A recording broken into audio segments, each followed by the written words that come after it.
So thank you very much, Philippe, for the presentation and for inviting me to be here today, because actually to me it's an honor. Some of the speakers were some of the people who inspired me to follow the scientific art career. So I'm really happy to be here today, also sharing my experience. I am right now focused on creating scientific video games, but this has been like long journey because it's not a common career and it's not something that I had in mind at the beginning.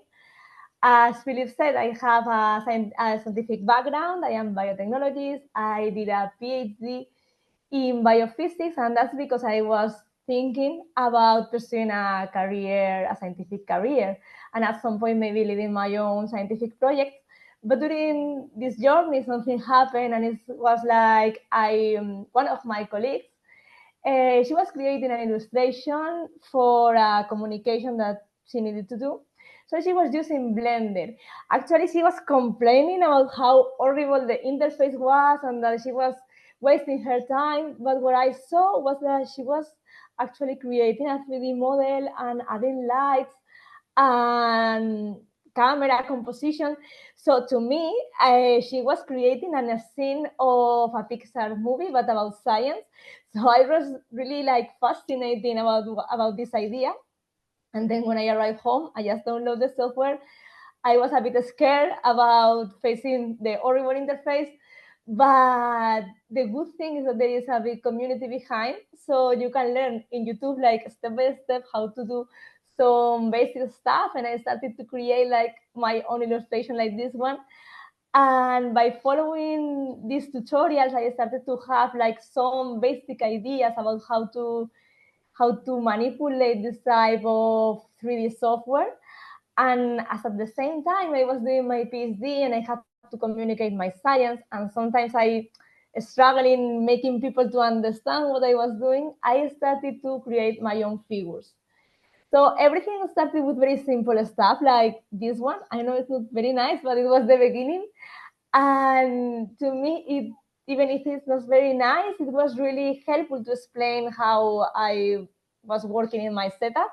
So I continue creating different figures, different illustrations, and learning every time more and more. And at the same time, realizing about how important are visual for communication, because actually it helps me to explain what I was doing, but it helps the audience to understand. And even my colleagues were also like asking me to help to create their own illustrations. So at some point, this idea came to my mind that maybe it was not just a hobby and it would become a profession at some point. And at this moment is where I begin to look for inspiration in other artists and seeing how were they doing. And I realized that I had a very big limitation at that time, because I had ideas in my mind, but I cannot create them myself. It was like more a technical limitation. So I decided that what I really needed to do was a course that helped me to work in these skills, to be able to go a step further, no, in my own communication. So I found this course that was like a online 2 years course about 3D animation and video games. Actually, I was only interested in the 3D animation part, but in the video game part, I found something I didn't expect it. I found this idea that you can create interactive experience and you can communicate in a different way. So, well, okay, during this time, then what I did was like 2 years of continuing with my PhD and getting some artistic education and also technical education.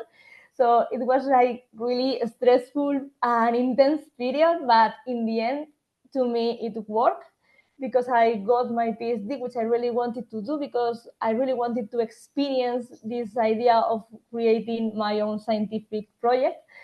And at the same time, in the end of my PhD, the main paper of my thesis had also a cover that was my first cover art. So it made me like believe in myself, no, like believe that what I was doing was really working, and that I was able to create illustrations that were quality, with high quality, to be able to become a cover art. And then I started to share it on social media to tell people that I wanted to do this type of illustrations. So more clients arrive and different opportunities of illustrating arrived to me. And at some point, I just realized that I was more happy creating visuals than working in the lab. And then I just decided to become full-time scientific artist.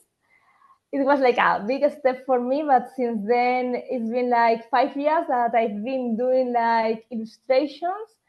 They have become some cover art, so there's press release, so there's just posters, so even I have created animations like to show processes, to show projects. But I am very happy with this work. But at the same time, since I was doing this part of video game course, I had this idea in my mind. No, it was like a seed in which I thought that maybe we could connect with the audience in another way, that we could go interactive and in this way make the audience like taking an active role in the communication process. So but it was just instinct. I didn't have the proof to do, because I didn't have like the opportunity to do that.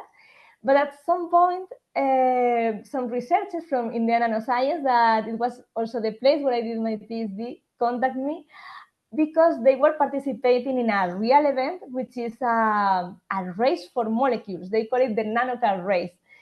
So in this event, scientists from different parts of the world, they design their own molecule to participate in a race over a track of gold atoms. And it lasts like 24 hours, and the winner is the one that is able to make the longer distance in this time. So they asked me to create the illustrations and the animations to communicate this event. But I thought that they have already gamified the idea of basic science, of being able to move molecules at the nanoscale. So we needed to make a communication also like in this line. And I asked them if they wanted to go for a video game. To my surprise, they said yes. So I was really excited. And in that moment, I realized that it was a big project. So I decided to partner with this girl, which is Melek Villanueva, because she has also, I found in her also like a very good colleague, since she has a very similar career pathway. She's also PhD in physics, and she also studied animation and video games, the same course than me. So we were in contact, like close contact during a long time. And we decided to go for it together.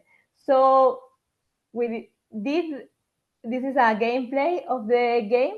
We finally did it. It was thought to be played on computer, on web, and you can choose the molecule. These are the real structures that the scientists design. And then you enter in the gold atom track, and you can just try to make your best time. So for the research center, it was quite interesting because it allowed them to make events online. So they put the game for people to participate, and at the same time, they have to make like some type of questionnaire to be sure that they understood what is happening. And if they win, if they are like on the top of the ranking, they give them some physical prize, and they create like a real event to give these prizes and everything. So it helps them a lot to make this project to arrive to more people. And at the same time, we also created an arcade machine that they use in events. And this is really interesting because when you arrive to an event and you put the arcade machine, you can see that it becomes the spotlight, and everyone is just like wondering what is that, and they want to try it. So what it becomes quite interesting is that now it's not the scientist the one that is explaining what is their science. It's just the people who explain the people who is asking, and normally they are very young, they are kids, and they are doing like very interesting question that, okay, but this is real, so how do you move this? Oh, this is a molecule, and do you create that? Do scientists create them, or how does it work? So they really got interested in the science behind. And when we saw this effect on people, Melek and me, we realized that it was a very interesting way of connecting and make people arrive to much more people. So we decided to create a company, which is Scientific Videogames. And for that, we started like in Madrid in Game, which is a startup it's an incubator for startups to help them grow, because it's not the same when you are a freelance that when you want to create your own company, you have to care about different stuff. We also started to grow and started to have a small team. And this was something really positive because video games are like quite big projects, and it allows us to start to create our own internal projects. Like, for example, on the left, you can see Atomic Fusion, which is a game intended for high school kids. So we know that they struggle in learning the periodic table, and we try like to gamify this learning by using a phone application, try to make this like more fun. At the same time, we were like exploring different type of developing the different ways of developing the application and different type of art. And on the right part, you can see our VR prototype. It is virtual reality, and we wanted to create some experience in which we can explore how to use this tool, and at the same time communicate something that we thought it was interesting. We were thinking about an astronaut that has been lost in the space, and then what he has to do is to come back to Earth. So in our mind, we have like young people here also. We were thinking for them to know about the solar system, where are planets, how are they located, and also we'd love to give them like more details about them, but this is just a prototype right now. But we would love like just to go continue developing it at some point, and at the same time continue learning about this type of technique and how people react when they take this type of experience. Because right now what we saw in the events, when we had the opportunity to put the goggles on them, is that they were really like amazed, like, wow, this is a real space. They are quite impressive. So we think that it could be a really nice way to make people visualize themselves, like, for example, inside a cell, or I don't know, like different ideas that we can have for science. And well, right now we are developing also projects for other clients.